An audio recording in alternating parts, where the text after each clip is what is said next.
네, 일본 아베 정권의 독도 도발이 하루가 멀다 하고 이어지고 있습니다. 네, 어제 중학교 교과서에 이어 오늘은 외교 정책 지침격인 외교 청사를 통해 독도가 일본 땅이라고 거듭 주장했습니다. 네, 국제부 연결합니다. 안수영 기자. 네, 국제부입니다. 네, 일본 정부의 역사 왜곡 주장 정말 어디까지 가는지 모르겠습니다. 먼저 외교 청사에 어떤 왜곡된 주장이 담겼습니까? 네, 아베 내각은 조금 전 기시다 후미오 외무상으로부터 올해 외교 청사 초안을 보고받은 뒤 청서 내용을 확정 공개했습니다. 예상대로 독도는 역사적 사실에 비춰봐도 국제법상으로도 명백한 일본 고유 영토라는 내용이 담겼습니다.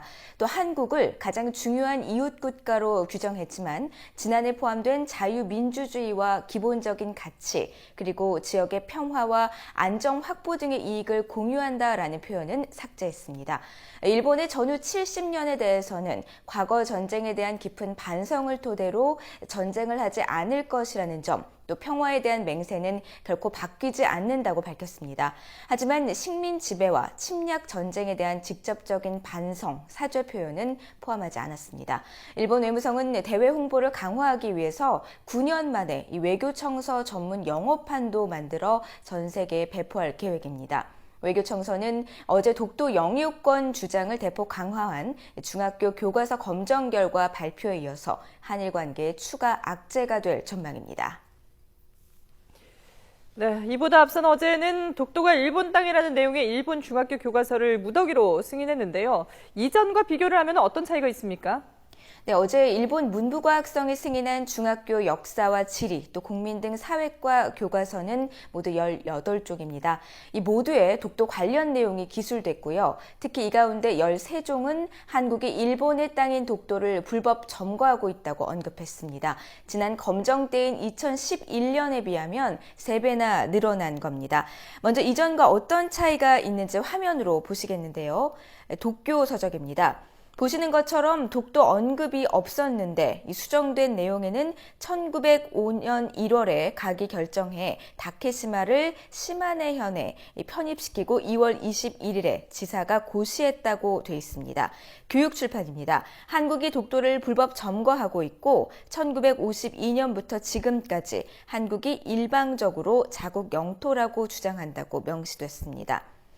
독도 영유권 기술을 하지 않았었던 지유샤 시미즈 서원은 독도를 일본 고유 영토라고 하고 일본이 영유권을 확립했다고 주장합니다. 일본 문교 출판 제국서원도 마찬가지입니다. 이 검정 통과된 교과서에 관동 대지진 학살 내용도 수정됐는데요. 경찰 군대 자경단이 조선이 수천 명을 살해했다고 표현했던 시미즈 서원이 이 명수에 대해서는 통설이 없다고 수정했습니다. 또 일본 문교 출판 역시 수천 명이라는 말을 빼고 많은 조선인과 중국인이 살해된 사건이 발생했다고만 전했습니다. 자, 이전에 위안부 내용을 기술했던 진보 성향의 출판사들까지 이번에 교과 내용을 수정했다고 하는데요. 이것은 정부의 일종의 통제 아닙니까? 네, 이 마니바샤라는 진보 성향 출판사가 그 예입니다. 이전 검정 때 위안부가 일본에 끌려가는 그림 등을 실었다가 불합격 판정을 받았는데요. 이번에는 위안부의 강제 연행 증거는 없다라고 수정해 합격했습니다. 이렇게 아베 정권이 원치 않은 내용을 담은 출판사는 교과서 검정을 통과하지 못하는 겁니다. 노골적인 교과서 통제, 아베 정권이 재집권하면서 심화됐습니다. 문부과학성이 근현대사 기술에 한해서 구체적 검정 기준을 마련하면서부터인데요. 이렇게 공권력을 남용하면서까지 일본의 미래를 주도할 세대에 잘못된 역사관을 심어주려는 행태를 멈추지 않는 한 한일 갈등의 골 더 깊어질 수밖에 없습니다. 지금까지 국제부에서 YTN 안소영입니다.